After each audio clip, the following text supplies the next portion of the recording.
Education digitalisation म्हणजे नेमकं काय? मोबाईल, टॅब, लॅपटॉप आणि याला जोडलेलं इंटरनेट हे बरं. खूप इझिली अवेलेबल आहे. परंतु याचा वापर करून आपण आपलं जीवन सुखकर करतोय का दुसरं काहीतरी करतोय? म्हणजे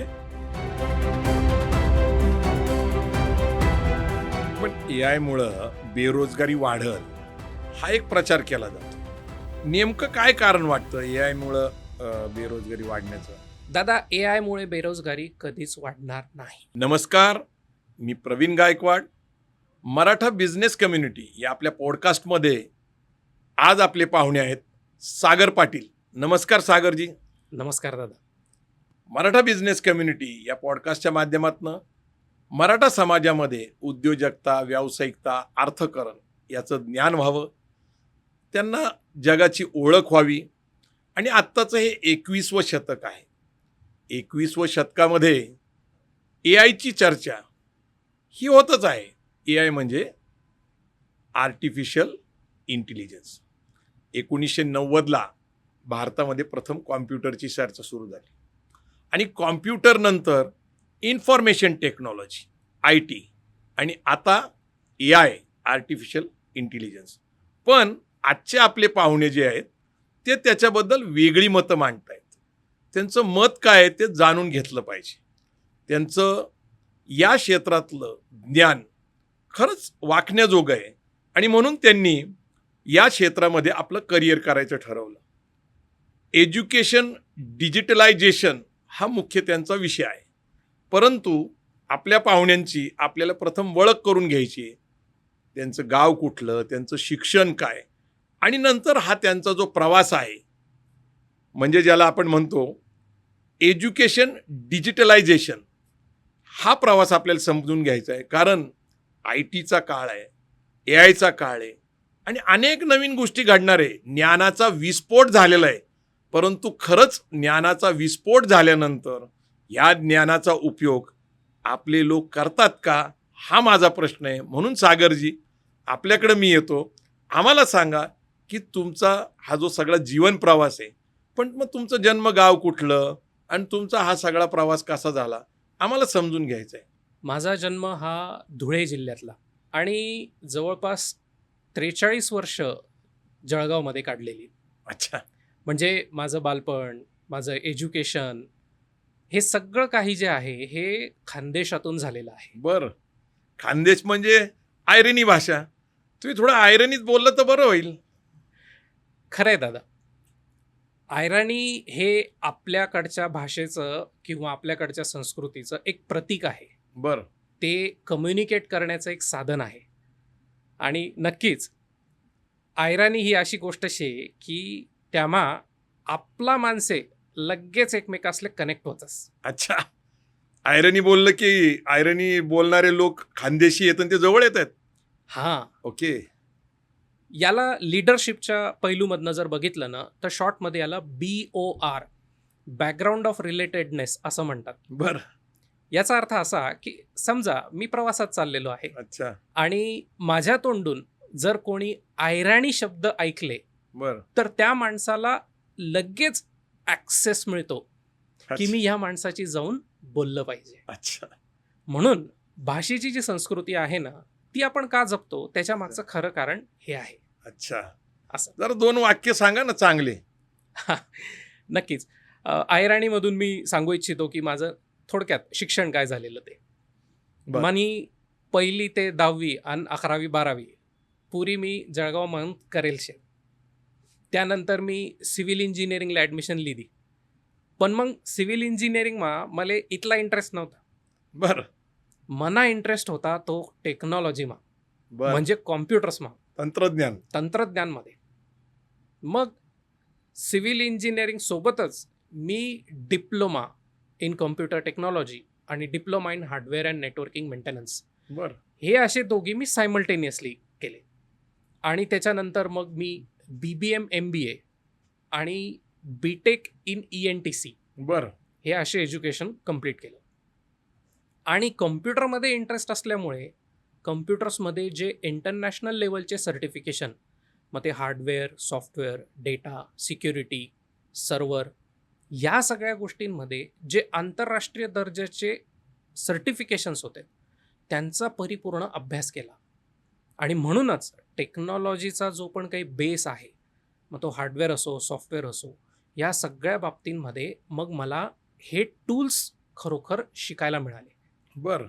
आणि ह्या टूल्सचा वापर करून मग आपण काय चांगलं करू शकतो या जगामध्ये, आणि मग तिथं मग उगम झाला माझ्या बिझनेसचा. अच्छा. आणि तो म्हणजे एज्युकेशनचं डिजिटलायझेशन. बरं. आणि याच्या मागची जी खरी प्रेरणा होती ती अशी होती की मी जे काही एज्युकेशन करत होतो ते एज्युकेशन करत असताना माझी तहान खूप प्रचंड होती. बरं.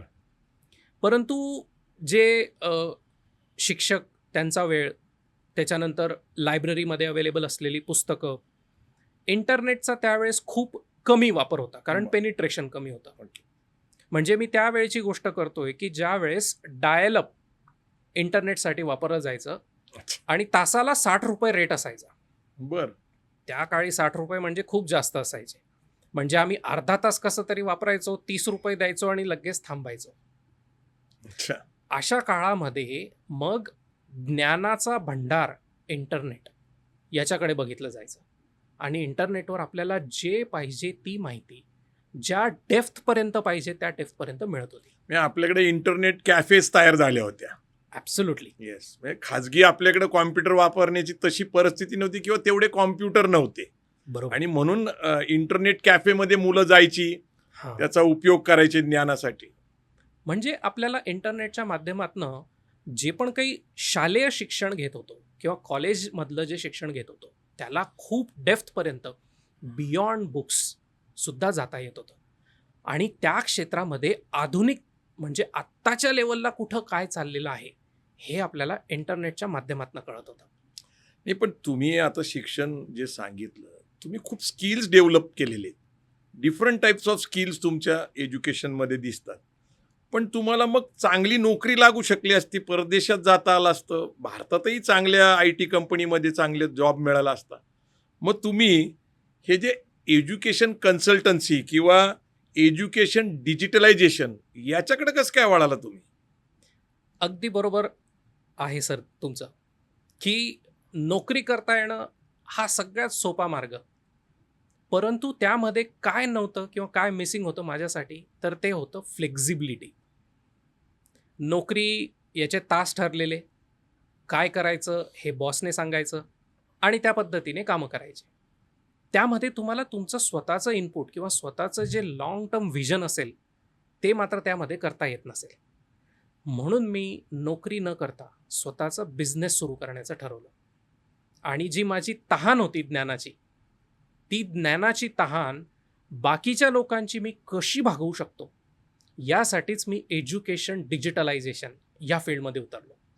जेणेकरून आपल्या भारतात जेवढं पण समृद्ध ज्ञान अवेलेबल आहे हे ज्ञान फिंगर टिपवर जाण्यासाठी आपल्याला काय काय करता येईल यासाठीच मग मी हा बिझनेस एड्युपॅसेज या नावाने सुरू केलेला. पण तुम्ही तरुणांना आग्रह करता की त्यांनी मल्टी स्किलिंग असलं पाहिजे, मल्टी स्किल डेव्हलप केले पाहिजे.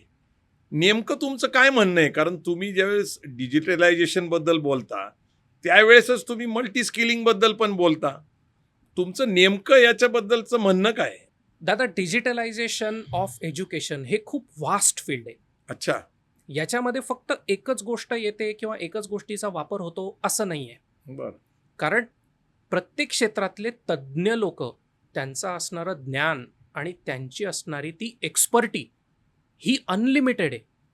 परंतु प्रत्येकासोबत कम्युनिकेशन करण्याचं जे माध्यम आहे किंवा त्यांचं ज्ञान ज्या ऑडियन्सला रिक्वायर्ड आहे त्या ऑडियन्सची अंडरस्टँडेबिलिटी किंवा ते नॉलेज ग्रास्प करण्याची जी ॲबिलिटी ती पूर्णपणे वेगवेगळी आहे. आणि म्हणून आपल्याला फक्त एकाच स्किलवरतीच अवलंबून राहून नाही चालणार. आज काळाची गरज अशी आहे की तुम्ही ज्या क्षेत्रात असाल त्या क्षेत्राव्यतिरिक्त सुद्धा तुम्हाला स्किल्स, मग ते हार्ड स्किल्स असो किंवा सॉफ्ट स्किल्स असो, ते डेव्हलप करणं आज इसेन्शियल आहे. म्हणजे तुमच्यामध्ये कम्युनिकेशन स्किल्स हवं आहे. तुम्ही नोकरी करत असाल तरी तुमच्यामध्ये एंटरप्रेन्योरशिप स्किल्स किंवा एक बिझनेस लीडर असण्याचे स्किल्ससुद्धा असणं गरजेचं आहे. याचा अर्थ असा नाही की तुम्ही नोकरी सोडून लगेच बिझनेसच केला पाहिजे किंवा लीडरशिप केली पाहिजे, असं नाही. हे स्किल्स आहेत. या स्किल सेट्सला समजून अंगीकृत करून तुम्हाला तुमच्या सोसायटीमधले जे मेन प्रॉब्लेम आहेत, हे प्रॉब्लेम कसे सॉल्व्ह करता येतील, म्हणूनच तुम्हाला आहे ना आज या सर्वांगीण स्किल्सला समजणं आणि त्यांना अडॉप्ट करणं गरजेचं आहे. नेमकं काय आहे माहिती का, की कॉम्प्युटर म्हटलं की सॉफ्टवेअर, हार्डवेअर असे 2 विभाग माझ्यासारख्या सामान्य माणसाला कळतात. जी. म्हणजे आमच्या काळामध्ये कॉम्प्युटर आला 1990 नंतर, आम्ही शिकत होतो त्या काळामध्ये, आणि त्यानंतरची पिढी ही कॉम्प्युटर शिक्षित आणि कॉम्प्युटर अशिक्षित झाली. आता सॉफ्टवेअर, हार्डवेअर हे 2 विभाग झाले. तुमचं नेमकं म्हणणं काय आहे? कारण कसं आहे की मल्टी स्किलिंग म्हटल्यानंतर सॉफ्टवेअर आणि हार्डवेअर दोन्हीही समजलं पाहिजे, किंवा तुम्ही थोडंसं विस्ताराने सांगा. कारण काय होतं आहे की तुम्ही ज्या क्षेत्रामध्ये काम करताय याच्यामध्ये अपवादात्मक लोक असणे शक्यता आहे. कारण आपण ज्यावेळेस म्हणतो की डिजिटलायझेशन ऑफ एज्युकेशन, तर हे सगळं जे ज्ञान आहे ते खूप व्यापक आहे. तुम्ही जे म्हणताय ते महत्त्वाचं आहे. मग नेमकं काय केलं पाहिजे? कारण ते अधिक खुलाशाने सांगावं असं मला वाटतं. जी दादा, नक्कीच. उदाहरणासह सांगा. मग तुम्हाला सुरुवातच मी उदाहरणापासून करतो. बरं. आपल्याकडे कॉम्प्युटर, लॅपटॉप, टॅब किंवा मोबाईल बरोबर. सगळ्यात जास्त प्रगत आणि सगळ्यात जास्त भारी असा कोणता ब्रँड तुम्हाला लगेच डोळ्यासमोर येतो? आयफोन. ॲपल. बरोबर. ॲपल. ॲपल हीच कंपनी तुमच्या डोळ्यासमोर का आली? का आली? त्याच्या मागचं कारण काय आहे? तर तुम्हाला सांगतो, ॲपलने जी काही इकोसिस्टीम डेव्हलप केली आहे, बरं. म्हणजे ॲपल व्यतिरिक्त पण बऱ्याच कंपन्या आहेत, आहेत. जसं मायक्रोसॉफ्ट आहे किंवा डेल आहे, अशा बऱ्याच कंपन्या आहेत. परंतु प्रत्येकाच्या डोक्यामध्ये ॲपल काय येतं? बरं. त्याच्या मागचं रिझन सांगतो. ॲपलचे जे पण काही डिझाईन इंजिनियर्स आहेत, बरं. त्यांना हार्डवेअरचंही नॉलेज आहे, सॉफ्टवेअरचंही नॉलेज आहे. त्यांना प्रोग्रामिंगचं पण नॉलेज आहे, त्यांना डेटाचं पण नॉलेज आहे. आणि म्हणून ॲपलच्या सिस्टीम लोक का प्रेफर करतात? त्याच्या मागचं कारण, सॉफ्टवेअर ज्याने बनवलं आहे त्याला हार्डवेअर परफेक्ट माहिती, हार्डवेअर ज्याने बनवलं आहे त्याला सॉफ्टवेअरचं चांगलं माहिती, त्यांना डेटाचं चांगलं माहिती आहे, सिक्युरिटीचं चांगलं माहिती आहे. म्हणून काय होतं की ती जी काही त्यांची इकोसिस्टीम तयार झाली आहे, त्यामधनं जे पण काही आउटपुट ॲज अ प्रॉडक्ट म्हणून बनलेलं आहे, ते काय आहे? ते एकदम सुपेरियर आहे. त्याच पक्षात जर दुसऱ्या कंपन्या बघितल्या, तर काही कंपन्या जसं मायक्रोसॉफ्ट ही कंपनी पूर्णपणे सॉफ्टवेअर, ऑपरेटिंग सिस्टीम यांच्यावरती फोकस आहे. ते हार्डवेअर डिझाईन करतात का? तर नाही. इंटेल ही एक कंपनी की जी पूर्णपणे हार्डवेअर, चिप्स, मायक्रोप्रोसेसर हे मॅन्युफॅक्चर करते.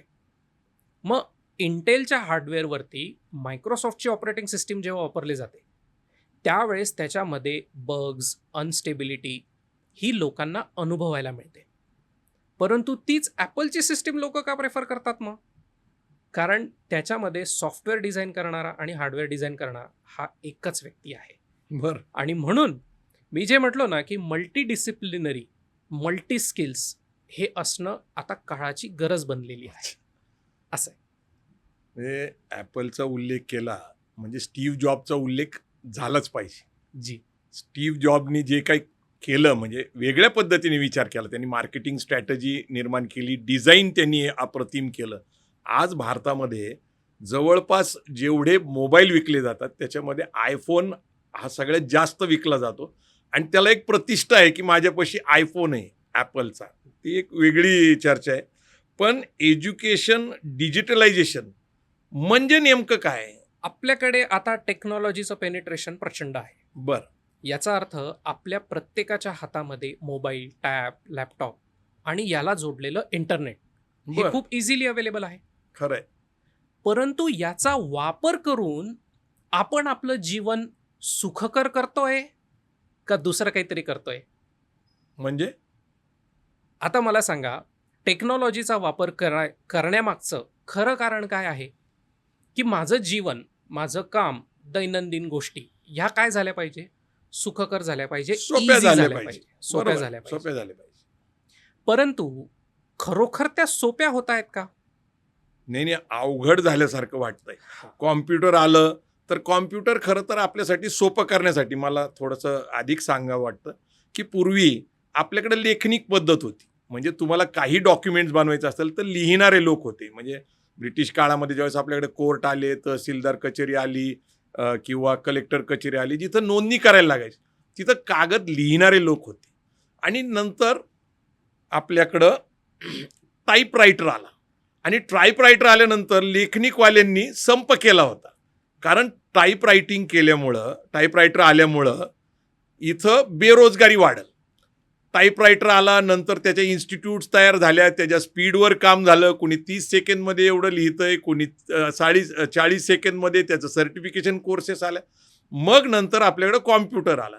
तर कॉम्प्युटरला सुद्धा या देशामध्ये विरोध झाला. कॉम्प्युटरची होळी केली गेली आणि ज्या संस्था संघटनांनी त्याची होळी केली, आज कॉम्प्युटर त्यांच्या ऑफिसमध्ये आहे. तर टेक्नॉलॉजी येतच राहणार आहे. आणि आता नुसतंच कॉम्प्युटर आला नाही, तर त्याच्यावर इन्फॉर्मेशन टेक्नॉलॉजी एक भाग आला आणि त्याचं पुढचं व्हर्जन आता AI आले. आणि म्हणून तुम्ही डिजिटलायझेशन ऑफ एज्युकेशन ज्यावेळेस तुम्ही म्हणता, तर तुमचा जो काय ह्या विषयाचा अभ्यास आणि ज्ञान आहे तो लोकांना कळालाच पाहिजे. म्हणून मला असं वाटतं की हा जो विषय आहे तुम्ही जरा विस्ताराने सांगा. जी दादा, जसं तुम्ही टाईपरायटरचं म्हटलात, येस. टाईपरायटर आल्याने काय झालं? तर टाईपरायटर आल्याने जी काही जुनी पद्धत होती त्याच्यामध्ये एक ॲडव्हान्समेंट आलं. बरोबर, ॲडव्हान्समेंट. ॲडव्हान्समेंट म्हणजे काय? की तुमची त्या कागदाची क्वालिटी वाढली. ती क्वालिटी देत असताना त्याला लागणारा वेळ कमी झाला, बरोबर? आणि त्याच्यामध्ये एक स्टँडर्डायझेशन आलं. आधी हस्तलिखित जे होतं, बरोबर. ते हस्तलिखित कोणाला दिलं जायचं? ज्याचं हस्तलेखन खूप सुंदर आहे. सुंदर आहे याचा अर्थ त्याच्या हस्तलिखितामध्ये एक युनिफॉर्मिटी आहे. बरोबर. टाईपरायटरमुळे ते पॉसिबल झालं, म्हणजे स्पीड वाढला. आणि टाईपरायटिंग हे स्किल बटणं दाबण्याचंच होतं. कोणी हळू बटन दाबेल, कोणी फास्ट दाबेल. याच्यामुळे काय झालं की स्पीड हा वाढायला लागला कामाचा. त्याच्यानंतर मग संगणक आले. संगणक आल्यामुळे नेमकं काय झालं? तर संगणक आल्यामुळे जे काही आपण टाईप करत होतो, मग त्यामध्ये फॉन्ट्स आले. त्याच्यानंतर लाईन साईज, शब्दांची साईज कमी जास्त, वेगवेगळे colours, fonts, bold, italic, underline, या सगळ्या फॅसिलिटीज उपलब्ध झाल्या. तर थोडक्यात जर सांगायचं झालं तर आपल्याला टेक्नॉलॉजीमुळे काय मिळालं? तर टेक्नॉलॉजीमध्ये quality of work with minimum time आणि इफिशियन्सी वाढत गेली. तसंच सेम कॉम्प्युटर नंतर आता जो काही AIचा जमाना येतो आहे, तर AIमुळे काय होणार आहे? तर आपल्याकडे मॅक्झिमम चर्चा घाबरण्याची अशी आहे की AIमुळे जॉब्स जातील, AIमुळे प्रॉब्लेम्स निर्माण होतील, AIमुळे प्रायव्हसी जाईल, अशा ह्या सगळ्या गोष्टी. पण मी इथं सांगू शकतो, जसं आधी लेखणी होती, मग टाईपरायटर आलं, मग कॉम्प्युटर आलं आणि आता AI आलं. हे फक्त टूल्स आहेत. अच्छा, साधनं आहेत. हे फक्त साधनं आहेत. आणि ज्या पद्धतीने आपल्याला पॉईंट A वरून पॉईंट B वरती प्रवास करून जायचं असेल तर आपण साधी गाडी वापरतो. तर गाडी हे काय झालं? एक इन्स्ट्रुमेंट झालं. बरोबर. मग तुम्ही जेवढी चांगली गाडी तेवढं तुम्ही कदाचित जलद गतीने आणि आरामदायक पद्धतीने जाऊ शकता. सेम तसं ह्या टेक्नॉलॉजीचा वापर करून आपण आपल्या ज्या दैनंदिन गोष्टी आहे, त्यातल्या त्यात ज्या फील्डमध्ये मी काम करतो म्हणजे एज्युकेशन, आपल्याकडे एज्युकेशनमध्ये पण 2 प्रकार आहेत. खरं एज्युकेशन आणि खोटं एज्युकेशन हे आपल्या सिस्टीममध्ये सरळ सरळ चालू आहे. बरोबर. आणि म्हणून ह्या ज्या टूल्स आहेत, या टूल्सचा वापर करून तुम्ही खरं एज्युकेशन, जे आपली संस्कृती आहे पूर्ण भारतातली, त्यातल्या त्यात भारत आपला पूर्ण सार्वभौम आहे, म्हणजे प्रत्येकाची संस्कृती, आचार विचार हे सगळे वेगवेगळे, या सगळ्यांना फिंगर टिपवरती पोहोचवण्यासाठी डिजिटलायझेशन हे एक खूप सुंदर माध्यम आहे.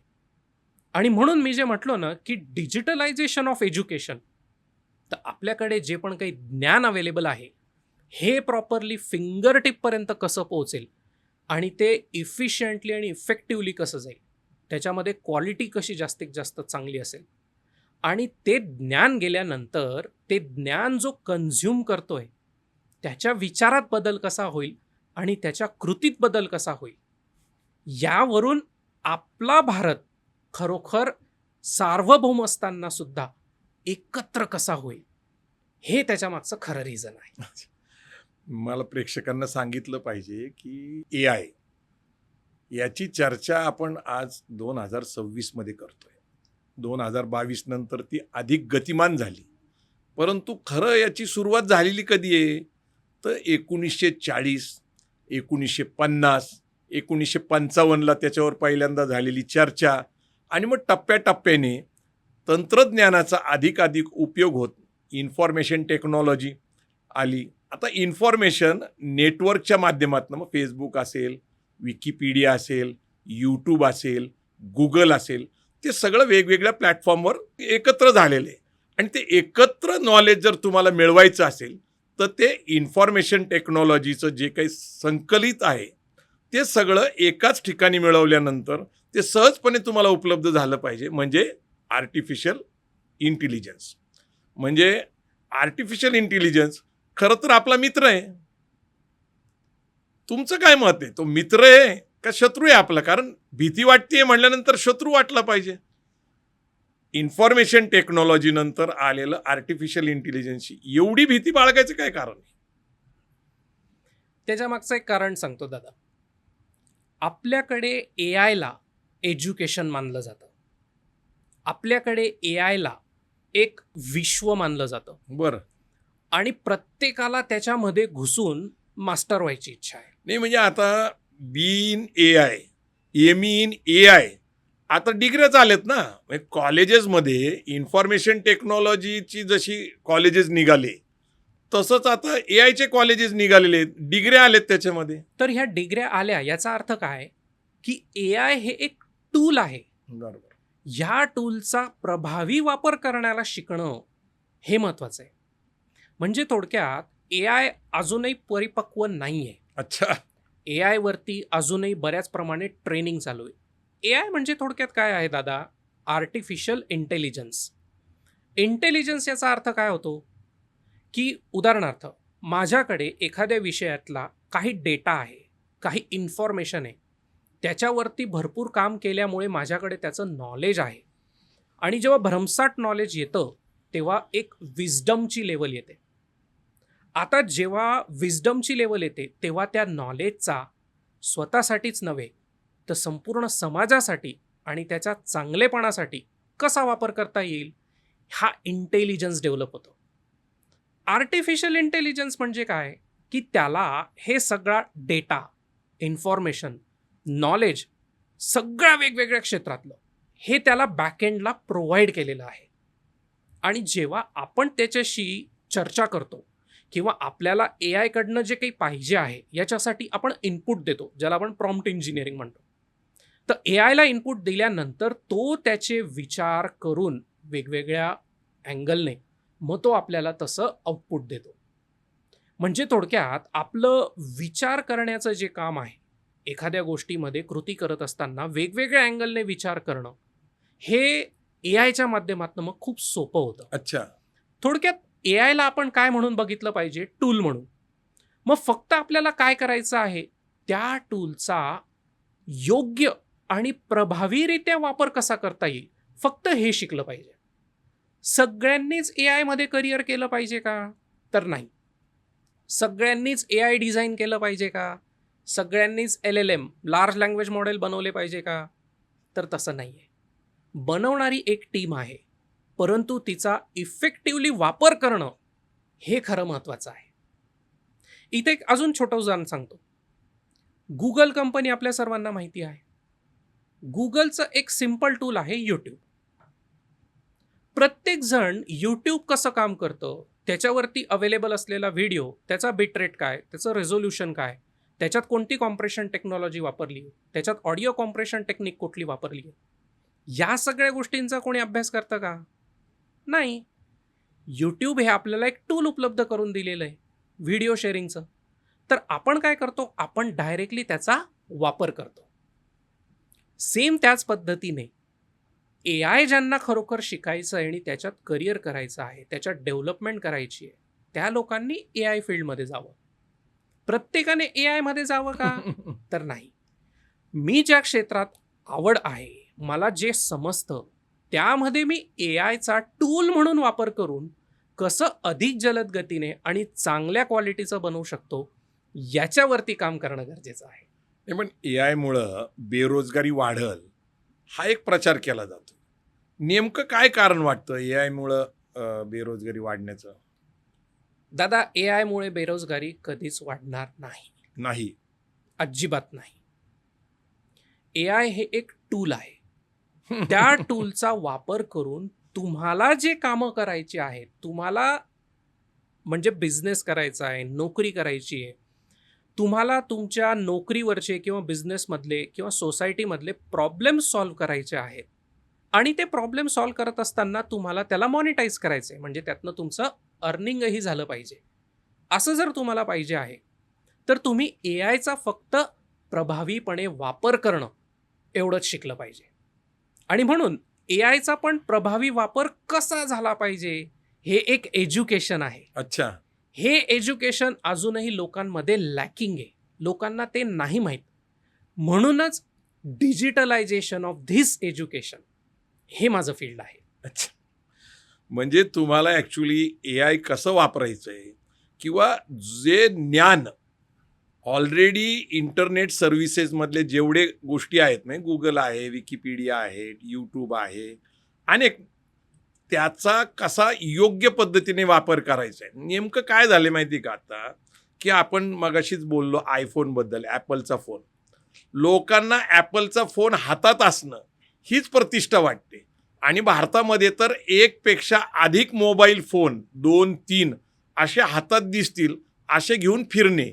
म्हणजे तुम्ही शाळा कॉलेजमध्ये जर गेला तर त्यांना असं वाटतं की सॉफ्टवेअर किंवा सॉफ्ट बोर्ड असेल किंवा स्मार्ट बोर्ड असतील ते लावले वर्गामध्ये आणि सॉफ्ट बोर्डच्या माध्यमातून नॉलेज द्यायचा प्रयत्न केला म्हणजे ते अपग्रेड झाले. सॉफ्ट बोर्ड वापरणारे असतील किंवा मोबाईल असेल किंवा लॅपटॉप घेऊन फिरणारे अनेक मुलं दिसतात किंवा जवळ बाळगणारे दिसतात, आयपॅड जवळ ठेवतात. खरंच त्यांना त्याचं तेवढं नॉलेज आहे का ते फक्त दाखवण्यासाठी बरोबर घेऊन फिरतात?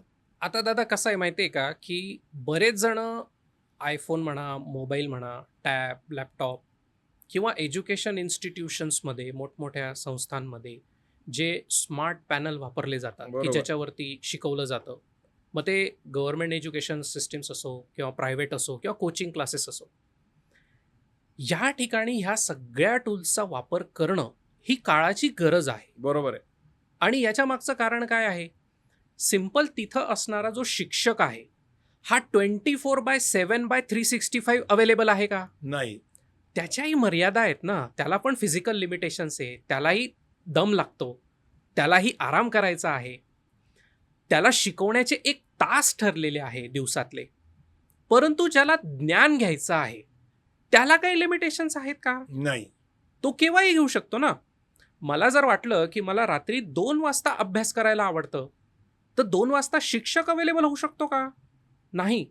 परंतु त्या शिक्षकाचं व्हर्च्युअल मॉडेल म्हणजेच digitalisation of his education and expertise ते मात्र अवेलेबल आहे. आणि म्हणून आपण एज्युकेशनचं डिजिटलायझेशन करत असताना या टूल्सचा वापर करतो. परंतु आपल्याकडे थोडंसं कसं आहे, मी माझा स्मार्टनेस असो अथवा नसो तो दाखवण्यासाठी जेव्हा हे टूल्स स्वतःभोवती घेऊन फिरतो तेव्हा मी अप्रत्यक्षपणे असं सांगण्याचा प्रयत्न करतो की I am much more smarter than you think. अच्छा. नाही, मला एक दिसतंय की नॉलेज एक्सप्लोर झालेलं आहे, अनेक ॲप्स आलेले आहेत. म्हणजे तुम्ही जर मोबाईलमध्ये बघितलं तर ऑलरेडी अपलोडेड त्याच्यामध्ये इतके ॲप्स आहेत. खरंच आयफोनचे त्यातले किती ॲप्स किती जण वापरत असतील?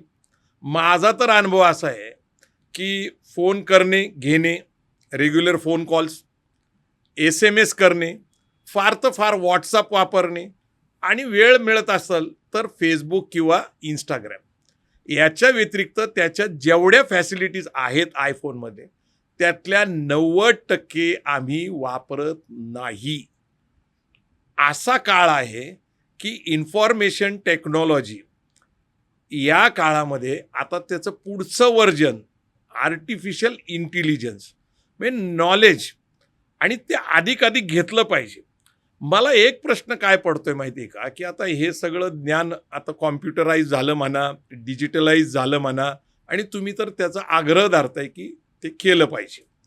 प्रश्न काय होतोय की पूर्वी आम्ही शाळा कॉलेजमध्ये शिकत असताना आम्हाला शिक्षणामध्ये भोकमपट्टी करायला लावत होती, जी. किंवा आपल्याकडे एक नेहमी चर्चा असते की मॅकेलेनी या देशामध्ये शिक्षण पद्धती आणली, तास कसे असावे, शाळा कशी असावी त्यांनी डिझाईन केलं आणि नोकरदार वर्गच झाला पाहिजे तयार, अशा प्रकारची शिक्षण पद्धती इथं रुजवली. मग नंतर आम्ही ते भोकमपट्टीबद्दल पण बोललो, म्हणजे आम्ही पाडे पाठ करायचो, बेचे पाडे असतील किंवा अगदी 40चा पाडा असेल, 50चा पाडा असेल, पण त्या पाड्यांच्या भोकमपट्टीमध्ये आमचे हिशोब करेक्ट असायचे. आमच्या मेंदूला काम होतं. भोकमपट्टी म्हणू शकता, पाठांतर म्हणू शकता. पण आता ह्या डिजिटल युगामध्ये आता कुठं पाठांतर राहिलं नाही, मेंदूला काही कामच राहिलं नाही. म्हणजे आता पुढचं ज्या व्हर्जनबद्दल तुम्ही डिजिटलायझेशनचं म्हणताय, आता ते झाल्यानंतर फक्त आपण कमांडच करायचं, आपल्याला काय पाहिजे ते डिमांड करायचं आणि कमांड करायचं. मग प्रश्न असा येतो की मेंदूला काही काम राहणार आहे का नाही? दादा, याचं उत्तर मी थोडं विस्तृत स्वरूपात देतो. नक्की. तुम्ही जे एज्युकेशन सिस्टीमचं म्हटलात की बरोबर. आमच्याकडनं घोकमपट्टी करून घेतलेली, हो, ओके, तर ती त्या काळानुसार, त्या वेळेनुसार तेव्हा गरजेची होती. बरं. आणि त्याच्या मागचं कारण काय? मॅथमॅटिक्स म्हणजे हा असा विषय आहे की आपण आजही 12वी पर्यंत म्हणजे 10वी पर्यंत कंपल्सरी मॅथ्स हा विषय असतो, मॅथमॅटिक्स. मग त्यामध्ये तुम्ही लॉगॅरिथम, ट्रिग्नॉमेट्री, कॅल्क्युलस अशी बरेच उदाहरणं किंवा कॉन्सेप्ट शिकतात की जे प्रत्येकाला म्हणजे 100% विद्यार्थ्यांना असं वाटतं की हे मला पुढे कुठं कामात पडणार आहे, मी हे का शिकतोय. पण याच्या मागची सायकॉलॉजी अशी आहे ना दादा, की मॅथमॅटिक्समध्ये ह्या टॉपिकचा अभ्यास करून जेव्हा तुम्ही प्रॉब्लेम सॉल्व्ह करतात, तर याच्याने तुमचं कोणतं स्किल डेव्हलप होतं? Problem solving skill. म्हणजे तुमच्या समोर अननोन प्रॉब्लेम आला तर त्याला सॉल्व्ह करण्यासाठी तुमचा अप्रोच कसा पाहिजे, तुमचं थिंकिंग कसं पाहिजे, तुमचे कॅल्क्युलेशन्स कसे पाहिजे, हे डोकं चालणं. मग तुमच्या काळामध्ये म्हणजे त्यावेळेस जे घोकमपट्टी करायचे, तर त्यावेळेस गरज काय होती माहिती आहे का? हिशोब. हिशोब. कारण तिथं वेळेला किंमत होती. बरोबर. तुम्ही एखादी वस्तू दिली, घेतली, किंवा एखादी सर्व्हिस दिली, घेतली, त्याचा पटकन हिशोब, तेवढे पैसे मोजून लगेच पटकन देऊन टाकले. तर त्यावेळेस नीड काय होती? हिशोबाची. आणि म्हणून मग पाढ्यांची घोकमपट्टी, बरोबर. परंतु मॅथमॅटिक्स ज्याला त्याच्यामध्ये आवड निर्माण झाली, ते पुढे त्यांच्या भविष्यामध्ये ना प्रॉब्लेम सॉल्व्हर्स झालेले. अच्छा. आणि त्यांनी जेव्हा हे स्किल याच्यासोबत कम्युनिकेशन स्किल, म्हणजे कम्युनिकेशन म्हणजे फक्त बोलणं नाही, कम्युनिकेशनचा पहिला रूल आहे लिसनिंग, दुसरा रूल आहे ऑब्झर्वेशन, आणि तिसरा रूल येतो तो म्हणजे बोलणं. तर पहिले 2 टूल्स कदाचित मिसिंग असतात आणि लोक फक्त बोलतात, आणि म्हणून ते कम्युनिकेशन कंप्लीट नाही. मग मॅथमॅटिक्सचं स्किल, कम्युनिकेशनचं स्किल, इंग्लिश, मराठी, हिंदी ज्या आपल्या करिक्युलममध्ये लँग्वेजेस शिकवल्या जातात त्यांची त्यांच्यामध्ये डेव्हलप झालेलं स्किल, या अशा मल्टिपल स्किल्सचा वापर करून आयुष्यामध्ये तुम्हाला पुढे सरकायचं असतं. आणि म्हणूनच डिजिटलायझेशनचा अर्थ असाच आहे की ॲटलिस्ट आपल्या मुलांना, येणाऱ्या पिढ्यांना कळालं पाहिजे की मला पुढे जाण्यासाठी किंवा माझ्या आयुष्याला आणि माझ्या आजूबाजूच्या लोकांच्या आयुष्याला सोपं करण्यासाठी जे जे स्किल्स लागणार आहेत ते स्किल्स आधी माहिती पाहिजे, नंतर मग ते आत्मसात केले पाहिजे आणि मग त्याच्यामध्ये मास्टरी मिळवली पाहिजे. तेव्हाच आपले पुढचे जे काही प्रॉब्लेम्स आहेत ना ते सॉल्व्ह करण्याची ताकद येते. हे असं आहे की मी ही चर्चा ऐकलेली आहे की माणसाचा मेंदू आणि त्याची कपॅसिटी जवळपास त्याचे 3 कप्पे तर वापरलेच जात नाही, म्हणजे 25%च वापरलं जातं. पण असंही बोललं जातं की जो अभ्यास झालेला आहे की मेंदूच्या एकूण उपयोग 10% सुद्धा 90% लोक करत नाही. 10% सुद्धा त्याचा उपयोग होत नाही. म्हणजे मेंदू आपला इतका पॉवरफुल आहे. अर्थात आपला मेंदू पॉवरफुल असल्यामुळंच कॉम्प्युटर तयार झाला, इन्फॉर्मेशन टेक्नॉलॉजी आली आणि त्याच्यानंतर AI आलं. हे मानव निर्मित आहे. हे मानव निर्मित आहे. प्रश्न काय आहे माझा याच्यामध्ये, की आपल्याकडे लॉकडाऊन झालं. लॉकडाऊनने आपल्याकडे एक नवीन गोष्ट आली, वर्क फ्रॉम होम. दुसरी गोष्ट आली ती म्हणजे डिस्टन्स लर्निंग. म्हणजे एका ठिकाणी एक शिक्षक कॉम्प्युटरच्या माध्यमातून ऑनलाईन शिक्षण देतो आणि ऑनलाईन शिक्षण सुरू झालं, वर्क फ्रॉम होम सुरू झालं आणि याच्यामुळं वर्क फ्रॉम जे ऑफिस आहेत, वर्क फ्रॉम होम जिथं सुरू झालं ते ऑफिस मोकळे पडायला लागले. डिस्टन्स लर्निंगमुळं घरी बसून तुम्ही शिक्षण घ्या कॉम्प्युटरचा आधार घेऊन आणि मग कॉलेज, शाळा ह्या मोकळ्या पडायला लागल्या. मी आपल्याशी आता बोलतोय तर जूनमध्ये ज्यावेळेस शाळा कॉलेज सुरू होतील, तुम्ही पुण्यातल्या कुठल्याही कॉलेजमध्ये जा, 11वी 12वीला सुद्धा विद्यार्थी वर्गात बसायला तयार नाही. म्हणजे एवढं सगळं इन्फ्रास्ट्रक्चर तयार आहे, शिक्षक शिकवायला तयार आहेत, पण विद्यार्थी वर्गात बसायला तयार नाही. हा नेमका काळ आलेला आहे. म्हणजे कॉलेजला ॲडमिशन घ्यायचं पण वर्गात बसायचं नाही, अभ्यास करायचा नाही आणि मग तुम्ही एज्युकेशन डिजिटलायझेशनच्या माध्यमातून ही सुविधा पुरवायची इच्छा व्यक्त करता आणि हे सगळं त्यांना एका कॉम्प्युटरवर सगळं अवेलेबल करायचं म्हटलं तर हे सगळं सिस्टीम कोलॅप्स होताने दिसतंय मला. कारण आमची पिढी अशी आहे की तिने मागच्या 50 वर्षामध्ये खूप बदल बघितलेले. म्हणजे 90 पूर्वीचं आणि 90 नंतरचं, कारण जागतिकीकरण 90ला आलं. 91 पासून जागतिकीकरण, खाजगीकरण, उदारीकरण आपण स्वीकारलं आणि त्याच्यानंतर जे सगळं बदललेलं आहे. मला एक सांगा की जर तुम्ही अशा प्रकारे एज्युकेशन डिजिटलायझेशन केल्यानंतर कॉलेजला विद्यार्थी मिळणार नाही, शाळेला विद्यार्थी मिळणार नाही, पुढं कसा काळ असेल? आता हा जो तुम्ही गॅप आयडेंटिफाय केलेला ना, हा गॅप खरोखर आहे. आणि हा गॅप कसा आहे मी तुम्हाला सांगतो. आपल्याकडे जे पण काही तज्ज्ञ शिक्षक मंडळी अवेलेबल आहे, यांच्याकडे ना ज्ञानाबरोबर प्रचंड अनुभव पण आहे, बरोबर. आणि ऑफकोर्स तो जो आहे त्यांच्याकडं तो विद्यार्थ्यांपर्यंत गेलाच पाहिजे. परंतु थोडासा गॅप कुठं वाढतोय मी ते तुम्हाला सांगतोय.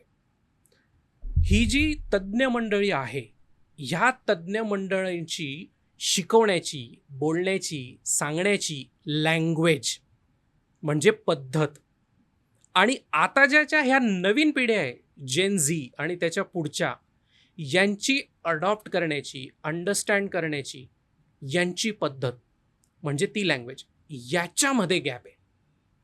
थोडक्यात वर्गामध्ये अजूनही समजा तुम्ही फळ्यावर शिकवत असाल, की जे अजिबात चुकीचं नाही आहे, किंवा स्मार्ट बोर्डवर शिकवत असाल, तर त्या टेक्नॉलॉजीचा वापर ज्या पद्धतीने ही मॅच्युअर मंडळी करते, ॲक्च्युली ही जी तरुणाई त्यांच्यासमोर बसलेली आहे विद्यार्थी म्हणून, हे वेगळ्या दृष्टिकोनातनं बघतात.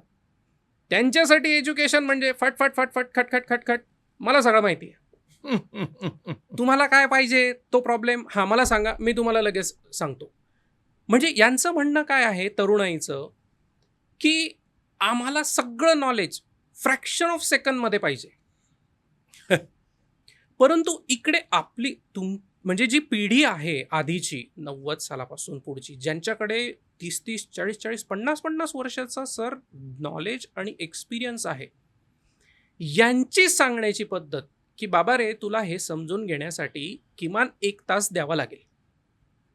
मग हा 1 तास खरोखर याच्याकडे अवेलेबल आहे का? तर इकडे तरुणाई एक्सपेक्ट करते की आम्हाला तुम्ही सेकंदात शिकवा आणि इकडं आपलं म्हणणं आहे की नाही तुला तासभर तरी लागेल. याच्यापैकी चुकीचं कोण आहे?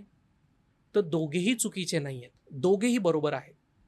परंतु हा गॅप कशामुळे वाढतोय माहिती आहे का? टेक्नॉलॉजीच्या रॉंग ॲडॅप्टेशनमुळे वाढतोय. Wrong adaptation? हा, नक्की काय म्हणणं आहे तुमचं? म्हणजे दोघांनी पण टेक्नॉलॉजीचा एक प्रॉपर वापर, कारण टेक्नॉलॉजी या दोघांना सेम पेजवर आणण्यासाठी बनलेली आहे. बरं.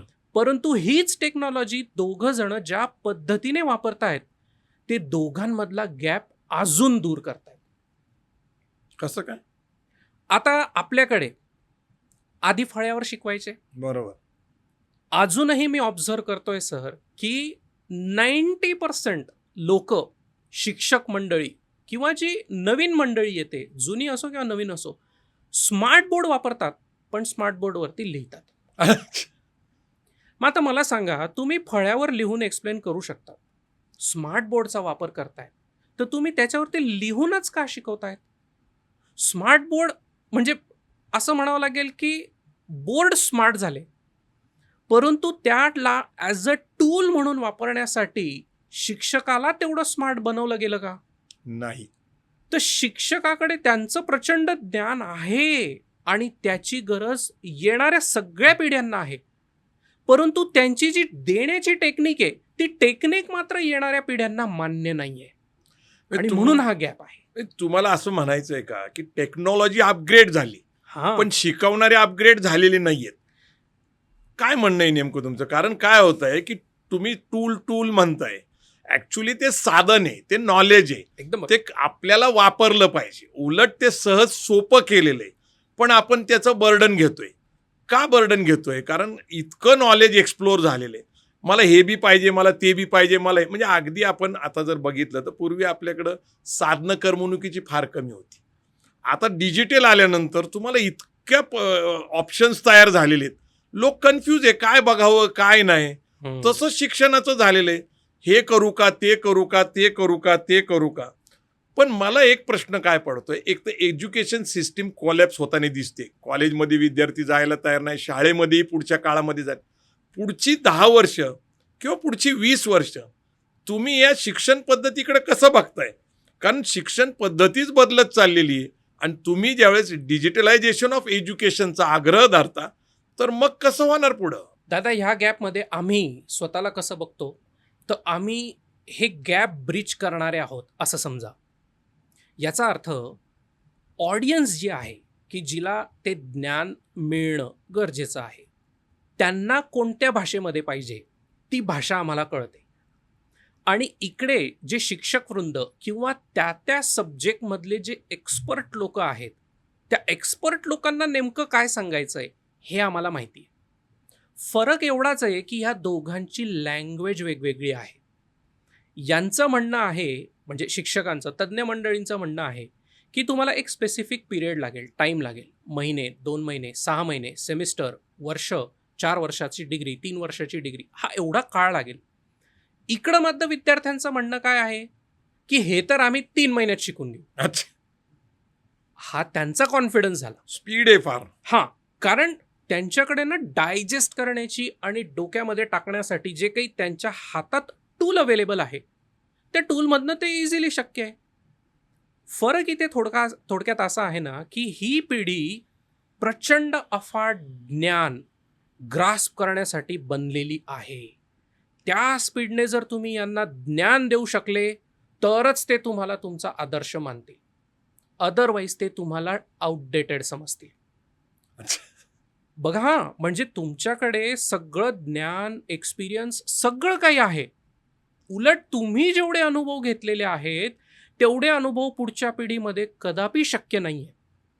त्यांना भलेही त्यांच्या हाताशी इन्फॉर्मेशन असेल, ज्ञान असेल, पण ते ज्ञान कुठे वापरायचं आणि कुठं नाही वापरायचं, हा जो ओरिजिनल नॅचरल इंटेलिजन्स आहे, हा ह्या वरच्या पिढीमध्ये. आणि हे मुलं काय शिकतायत? Artificial intelligence. मग एवढे मोठे इन्फॉर्मेशन त्याचा डोक्यामध्ये भडीमार आणि ते एकदम फास्ट पटापट करण्याची यांची सवय. याच्यातनं काय डेव्हलप होईल? याच्यातनं डेव्हलप होतोय तो म्हणजे केऑस. 100% केऑस. आजच्या तरुणाई पिढीला सांगा, विचारा की बाबा रे, तुला भविष्यामध्ये काय बनायची इच्छा आहे? तर त्यांचे उत्तर बघा काय आहे. त्यांचे उत्तर आपल्या पिढीला मान्यच होणार नाही. नाही, होतच नाही. आता संघर्ष चालूच आहे कुटुंबाच्या आतमध्ये, प्रत्येक कुटुंबामध्ये.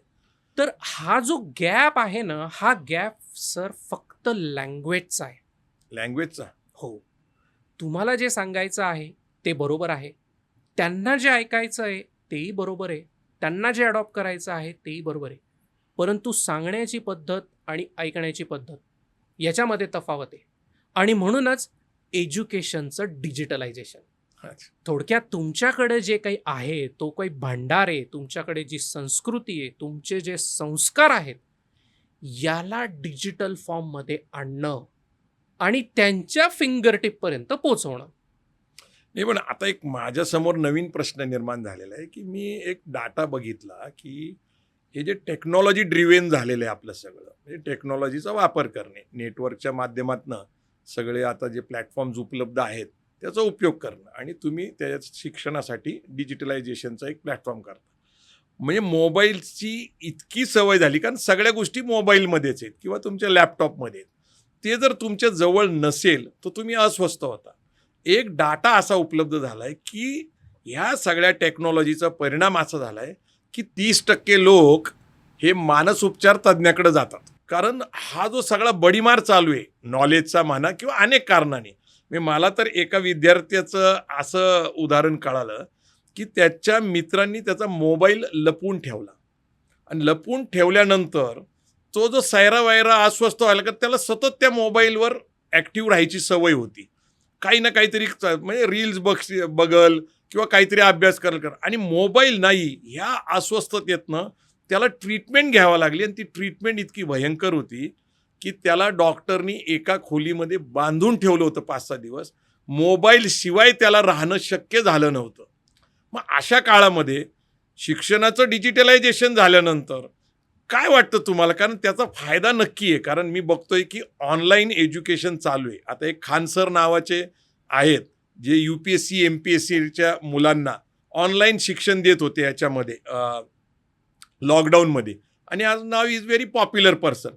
तर ह्याचा फायदा झालाच पाहिजे, पण टेक्नॉलॉजीचा आहारी जाणं सुद्धा किती धोकादायक आहे, आणि त्याचं गैरवापराबद्दल पण आपण बघतोय. चुकीच्या गोष्टी बघणं, त्याच्यामध्ये चुकीच्या गोष्टी सांगणं. आणि दुसरं एक महत्त्वाची गोष्ट आहे, की आर्टिफिशियल इंटेलिजन्स आल्यानंतर जो खरा डाटा उपलब्ध झाला पाहिजे, फिल्टर होऊन यायला पाहिजे. जर तो प्रॉपर डाटाच फीड झालेला नसेल तर मग काय प्रॉब्लेम होईल? दादा, आता याच्यात तुमचे 2 प्रश्न आलेले आहेत. तर आपण आधी पहिल्या प्रश्नाला सॉल्व्ह करू, मग मी दुसऱ्या प्रश्नाच्या उत्तरावरती येतो. तुमचा पहिला प्रश्न काय, की तो जो एक मुलगा आहे पीडित, त्याला त्या मोबाईलची इतकी प्रचंड सवय झाली, की अक्षरशः त्याच्या मित्रांनी 7 दिवस आय गेस त्याला मोबाईल हिरावून घेतला. आणि तुम्ही डेटात पण सांगितलं, की आज सायकॅट्रिस्टची गरज पडते. बरोबर आहे. ह्या लेवलला का जाते? तर थोडक्यात सांगायचं रिझन काय आहे, की तरुणाईमध्ये ना एनर्जी प्रचंड असते. पहिला मुद्दा, प्रचंड एनर्जी. आणि त्या एनर्जीला ना चॅनलाइज करण्यासाठी साधन नाही आहेत, कमी पडतात. त्यातल्या त्यात त्या एनर्जीला अजून जास्त ॲम्प्लिफाय करण्यासाठी त्यांच्या हातामध्ये मोबाईल अवेलेबल आहे, आणि मोबाईलमध्ये वेगवेगळ्या क्षेत्रातलं अफाट ज्ञान, म्हणजे स्थल काल परत्वे, त्यांना त्या त्या वयामध्ये जे जे ज्ञान मिळायला पाहिजे वेळेनुसार, तसं न मिळता आज ते ज्या वयात आहे त्या वयामध्ये 60चं 70चं 80चं सगळं ज्ञान त्यांना आत्ताच अवेलेबल आहे. आणि त्याच्यामुळे मग त्यांची गल्लत काय होते आहे, की हे कंटिन्युअस डोक्यामध्ये गेल्यामुळं आता त्यांच्या डोक्यामध्ये झालेला आहे इन्फॉर्मेशनचा भडीमार.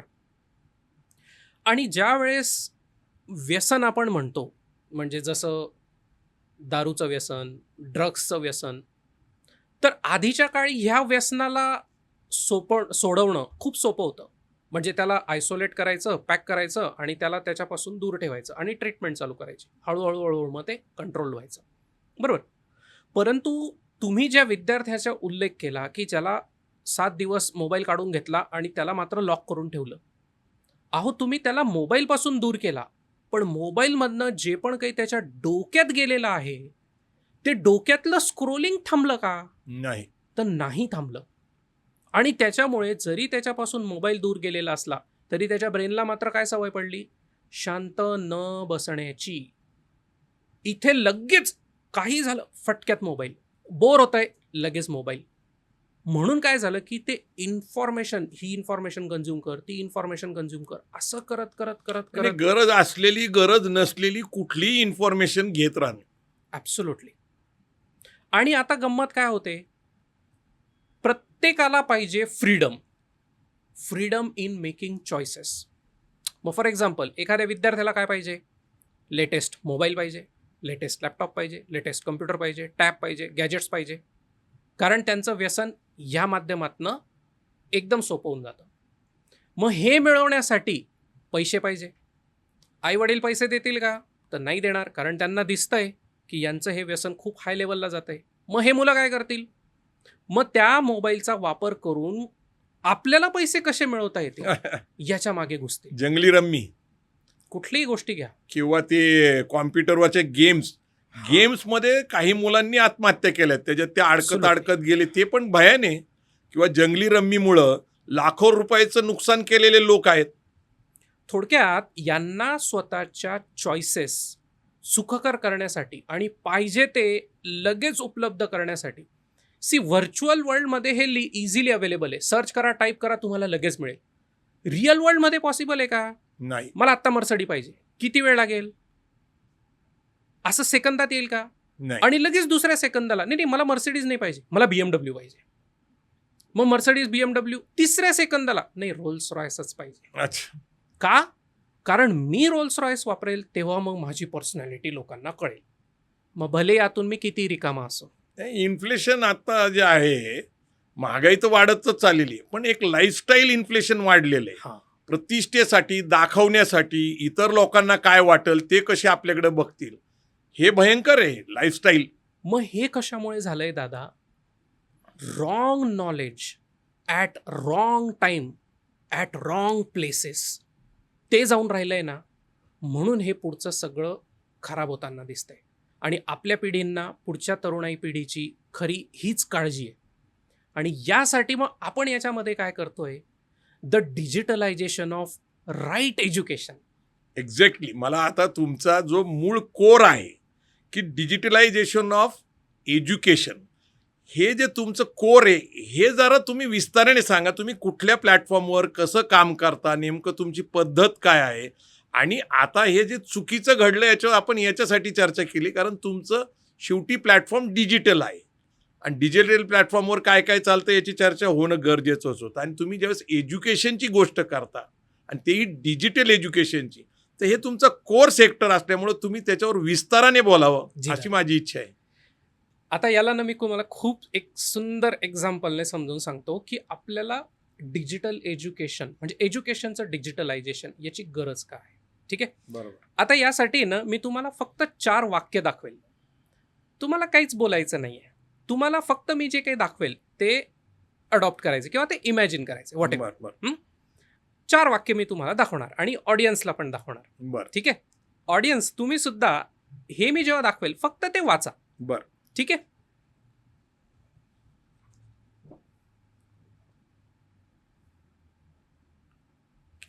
ठीक आहे.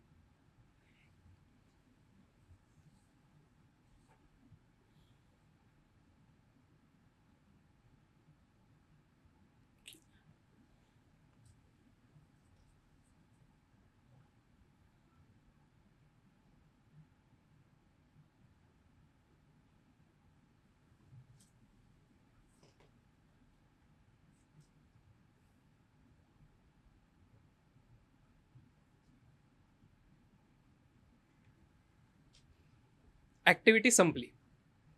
आता मी तुम्हाला काही प्रश्न विचारतो, सिम्पल. तुम्ही पहिलं वाक्य बघितलं त्यावेळेस तुम्ही काय इमॅजिन केलं? जहाज. हो. मग जहाज कुठलं इमॅजिन केलं? समुद्रातलं. मोठं. दुसरं वाक्य आल्यानंतर तुम्ही काय, पहिल्या इमॅजिनेशनचं काय झालं? तिला धक्का पोहोचला, कारण गटारीमध्ये जहाज ही कल्पनाच होऊ शकत नाही, कारण जहाज मोठी आहे. ॲब्सोल्युटली. तरी पण तुम्ही ते वाक्य वाचलं. बरोबर. आणि मग तुम्ही तुमच्या मनामध्ये काय केलं असेल? इमॅजिन केलं. एकतर जहाजाची साईज छोटी केली किंवा तुम्ही गटरची साईज मोठी केली असेल. बरोबर. ठीक आहे. इथपर्यंत ठीक आहे. खाडी थोडक्यात म्हणजे Simple. आपल्याकडे खाडी गटर सारखी झालेली. तिसरं वाक्य आल्यानंतर काय झालं की त्याच्यावरती 150 जण 150. आहे. तर पहिल्या 2 वेळेस जे तुम्ही इमॅजिन केलं, तिसऱ्यांदा काय झालं परत? त्याच्यानंतर परत जहाज थोडं मोठं वाटलं. म्हणजे आता 150 म्हणजे तुम्ही गटर छोटी, मग जहाज मोठं, नाही मग मी जहाज छोटं केलं इमॅजिनेशनमध्ये. मग जहाज छोटं केल्यानंतर मग तुम्ही हळूच म्हणता की 150 जण आहे त्याच्यावरती. अच्छा. अरे 150 जण म्हणजे मग ते 150 जण थोडी मावतील. मग जहाज मोठं असेल, मग गटर मोठी असेल. म्हणजे बघा ना तुमच्या इमॅजिनेशनचं काय होतंय. बरोबर. आणि मग तुम्ही लगेच मोठं जहाज नाही, मग त्याच्यात 150 जण आहे. आणि मग हळूच मी तुम्हाला सांगतो की ते 150 मुंगळे आहेत. अच्छा. म्हणजे आता मला सांगा, जसं जसं मी तुमच्या समोर एक एक वाक्य आणत होतो, तुमच्या इमॅजिनेशनचं काय होत होतं? कन्फ्युजन सुरू झालं होतं. हीच आपल्या आत्ताच्या एज्युकेशनची परिस्थिती आहे. बर. आणि म्हणूनच right education at right time at right place in a right way मग याची ही- गरज आहे. तुम्हाला ही एक चळवळ स्वरूपात काम करावं लागेल. हे काही साधी गोष्ट नाहीये. कारण फिल्ट्रेशन करणं, कारण एआयचं काय आहे की जे ऑलरेडी अपलोडेड आहे ते सर्च करून तुमच्या पुढे ठेवतं, पण ठेवल्यानंतर ते बरोबरच आहे चुकीचं हां, आहे हां. हे जस्टिफाय करायला काय आहे आपल्याकडं? तर याला आपल्या टेक्निकल भाषेमध्ये व्हॅलिडेशन असं म्हटलं जातं. बरं. व्हॅलिडेशन. व्हॅलिडेशन थोडक्यात याचा अर्थ काय आहे की समजा एखाद्या सब्जेक्टमधला तज्ज्ञ व्यक्ती आहे, बरोबर. तर त्या व्यक्तीला त्याचं जे पण काही ज्ञान आहे त्या ज्ञानाला एका विशिष्ट पद्धतीने मांडणे, लोकांपर्यंत पोहोचवणे, याच्यासाठी एक सिस्टीम लागेल, बरोबर. मग ती सिस्टीम डिजिटल असली आजच्या युगामध्ये तर त्याच्याने ती व्यक्ती खूप दूरपर्यंत व्हर्च्युअली पोहोचणं शक्य आहे, बरोबर. मग आता जो मी तुम्हाला प्रॉब्लेम सांगितला, ह्या प्रॉब्लेममध्ये नेमकं काय होतंय, तर जो एक्सपर्ट आहे तो तर त्याच्या पद्धतीने व्यवस्थित सांगतोय, पण जे ऑडियन्स आहे त्या ऑडियन्सचं फक्त काय होतंय माहिती आहे का, कन्फ्युजन, हा, म्हणजे भयानक कन्फ्युजन. हे रील जे येत आहेत सातत्याने, रील एक बघितली की दुसरी रील वेगळी असते. एखादं हा. गाण्याचं असतं, एक नाचण्याचं असतं, किंवा एखादं नॉलेजेबल पर्सन बोलतो, मधीच फायनान्सवाला बोलतो, कुणीतरी इतिहासाचं रील टाकलेलं असतं किंवा अन्य काही. म्हणजे एक एक रील एक एक 2-2 मिनिटामध्ये बघत असताना त्याचं कन्फ्युजन इतकं वाढून जातं की त्यांनी काय बघितलं हे 10 मिनिटानंतर त्याला लक्षात राहत नाही. आणि याच्यामुळे काय होतं की तुम्ही 100 गोष्टी बघतात, 100 गोष्टी डोक्यात जातात, पण मग याचं आउटकम स्ट्रेस निघतं. स्ट्रेस. एक्झॅक्टली. आणि मग ह्या स्ट्रेसमुळे काय होतं की आपण हा दोष कोणाला देतो, टेक्नॉलॉजीला. बरोबर. हे कॉम्प्युटर आले त्याच्यामुळे असं झालं, ही टेक्नॉलॉजी आली त्याच्यामुळे असं झालं, हा मोबाईल आला त्याच्यामुळे असं झालं, हे AI आलं म्हणून आता असं होणार. बरोबर. असं नाही आहे.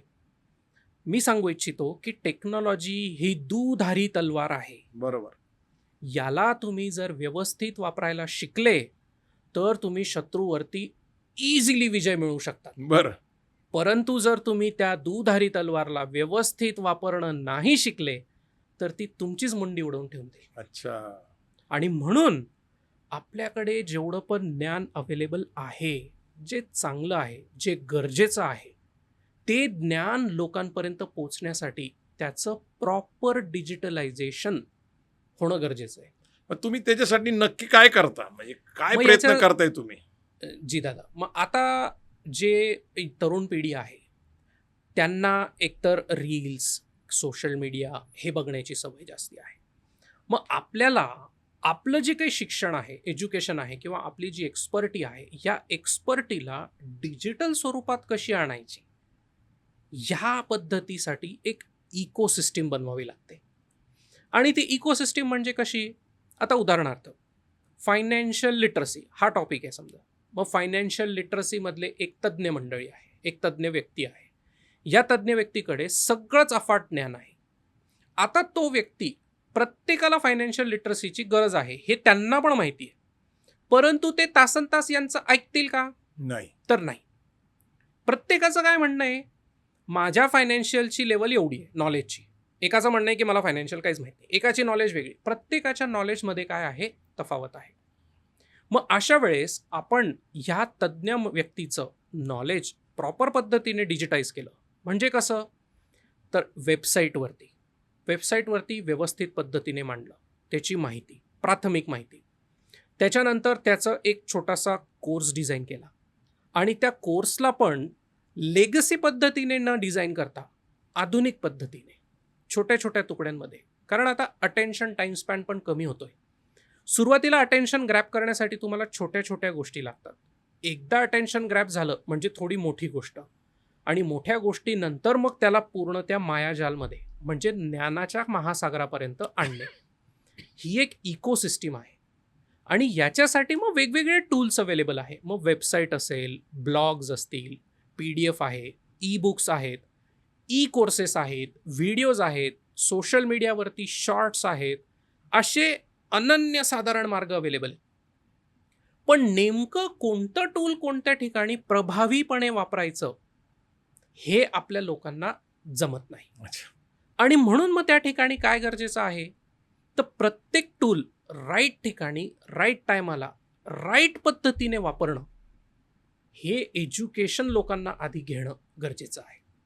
आणि सोशल मीडियाच्या माध्यमातून काय होतं माहिती आहे का, आपण जर सर्वे केला ना, तर आज ॲव्हरेज पर्सन कमीत कमी 6 तास सोशल मीडियावर आहे. स्क्रीन टाइम 6 तासाचा आहे. कमीत कमी. अच्छा, 6 त्याच्यापेक्षा जास्तच आहे. हो. उठल्यानंतर मला काय पाहिजे, मोबाईल हातात पाहिजे. अरे का पाहिजे, तर मोबाईल हातात पाहिजे कारण मला लेटेस्ट इन्फॉर्मेशन पाहिजे. अरे लेटेस्ट इन्फॉर्मेशन का पाहिजे, म्हणजे मी जेव्हा बाहेर जाईल चर्चा करायला मग माझ्याकडं काहीतरी पाहिजे. का पाहिजे, तुमची एक्सपर्टी ज्या क्षेत्रामध्ये आहे तुम्ही त्याच्याशी रिलेटेड फक्त राहा ना.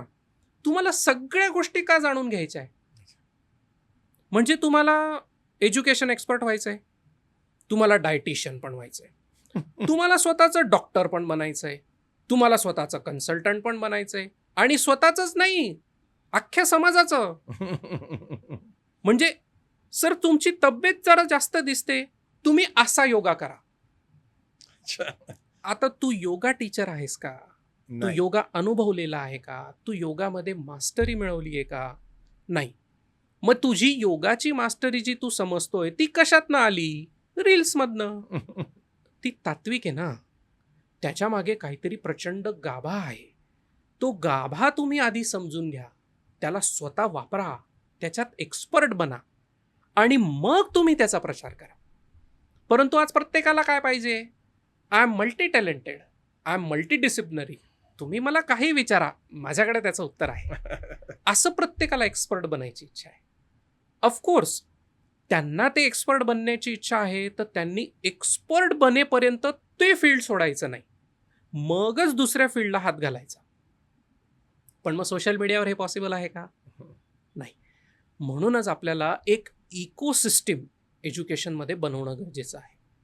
एक्झॅक्टली सागरजी, आपण डिजिटलायझेशन ऑफ एज्युकेशनची इकोसिस्टीम तयार करा. ही एक सामाजिक चळवळ आणि सामाजिक गरज आहे, कारण सोशल मीडियाचा वापर इतका प्रचंड झालेला आहे. टेक्नॉलॉजी असेल, नेटवर्क असेल, इन्फॉर्मेशन टेक्नॉलॉजी असेल किंवा आर्टिफिशियल इंटेलिजन्स असेल, हे आपण थांबवू शकत नाही. जग प्रगती करत राहणार, विकास करत राहणार, नवीन ज्ञान येत राहणार. आपण आत्मसात केलं पाहिजे, पण त्यातलं अधिकाधिक चांगलं आणि अधिकाधिक उत्तम गोष्टी समाजाने स्वीकारल्या पाहिजे. आपण नाशिकहून खास आपल्या या कार्यक्रमासाठी आला त्याच्याबद्दल धन्यवाद. धन्यवाद दादा, आणि मला ह्या पॉडकास्टवर बोलवल्याबद्दल तुमचे खूप खूप धन्यवाद.